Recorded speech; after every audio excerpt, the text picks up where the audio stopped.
Okay, so welcome back. This is turn 13, part 2. We're going to move on to the union action phase.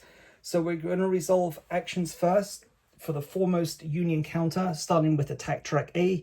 There's no counter there. Attack track B. So foremost counter is the 8th Ohio.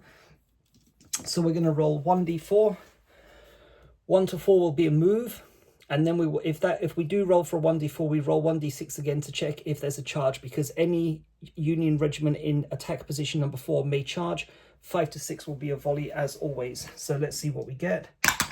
And we get a 4. That's a move. Okay, so we roll 1d6 again to see if they charge. 6. So they do not charge. They revert back to a volley. So it's going to be 1d6 modifiers, no smoke. No range modifier for attack position number 4. So a 1 or a 2 will be a hit. 1 is the sharpshooter. They get a 4. So that's a miss. Okay, same with 14th Indiana. 1 to 4 is a move. 5 to 6 is a volley. 3 is a move. Check again for a charge. 2 is another move. So that changes to a charge. So 2 consecutive rolls of 1 to 4 change a move to a charge in attack position number 4 only. Okay, so modifiers. The charge, there are no modifiers for the charge, so we're going to roll 1d6 plus cohesion for the 14th Indiana, 1d6 plus 5 for the 14th North Carolina. If the 14th North Carolina is higher, a hit is inflicted on the 14th Indiana. If it's equal or lower, if it's equal or higher, hit on the 14th Indiana. If they roll lower, it's 1 hit and 1 hit. So in the charge, because we're kind of defending a fixed position here, we do get a bonus, but it is going to wear us down for the 69th New York coming through. So we're going to do blue and yellow. Okay, so the blue is a 3 plus 3 is a 6. Yellow is 5 plus 2 is a 7. So the 14th Indiana take a hit and their cohesion drops from 3 down to 2. Okay, 7th West Virginia, so same thing, 1 to 4 will be a move and then recheck for charge.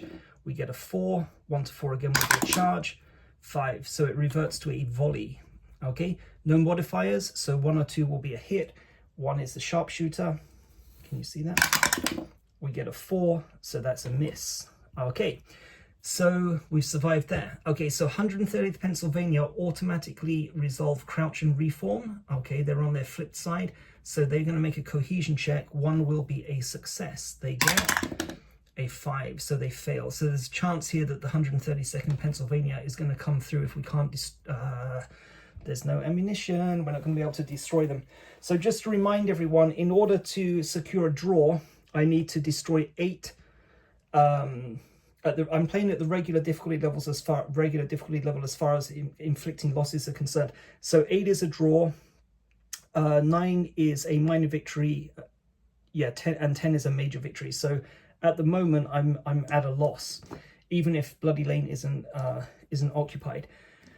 Okay, so that's the foremost actions resolved. Okay, so then any Union counter in a rear attack position will automatically move forward if able. So they move forward, they move forward. Okay, we're going to test down here. So these guys are going to make a cohesion check with a +1 march modifier. So cohesion is 2, +1 is 3. So 1 to 3, these guys will swap places. 4, 5, 6, they will remain in place, and the march token will increase to +2. So we get a 5, so that's a fail.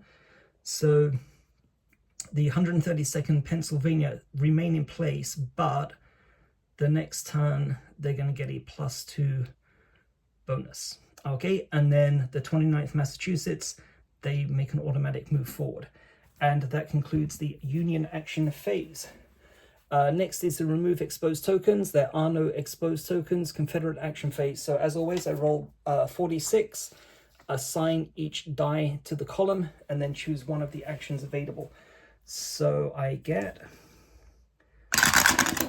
there's a 1 there. There's no orders token, so no rerolls. So 2 6s, that's good.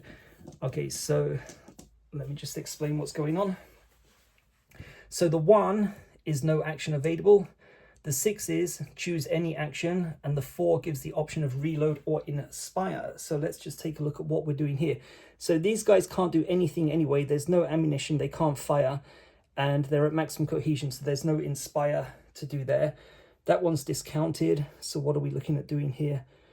Okay, we're going to attack there. And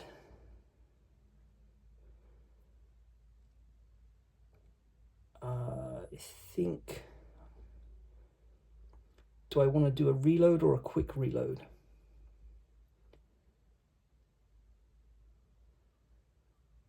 I think I will go with just a basic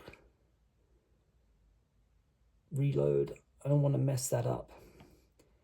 And these guys will fire. There's no chance of devastating fire, but we do need to start inflicting some casualties. Okay, so these guys are going to fire. So modifiers: no smoke, +1 for range. Mini ball value is 2 or higher. It's 2 or higher, so a 1 will be devastating fire, which we would really like now. And we get a 4. Okay, so it's a hit, but it doesn't destroy the 8th Ohio. So there you can see why those reform checks were so important for them in the Union event phase. So these guys, they should flip 90 degrees. These guys are going to reload. So their mini ball value is going to be reduced by 1. And 4th North Carolina will attack. So again, it's +1 for range. This is going to be an automatic hit, but there's no devastating fire, so it's going to be 6. Okay, if the mini ball value was 2 or higher, there would be a chance of devastating fire. Okay, I am going to roll. I don't need to, but I don't want to confuse anybody watching it. Okay, so 1 to 6 is going to be hit. 3 is a hit, and that reduces their cohesion back down to 1. So the attack is stalling. But as you saw in the last video, the danger that I face here is that while I'm dealing with these guys, the 4th wave is able to move forward. So we're going to come down to the last, 1 or 2 turns here. And there's going to be a lot of charges, a lot of close quarter combat. Okay, so the 1 is discounted. So that concludes the Confederate action phase. Okay, end of turn phase. There's no smoke, there are no tokens to remove or anything like that, so that concludes turn 13. So I will mark that off, and then in the next video we'll come back and go through turn 14. So thanks a lot for watching, and see you in the next one.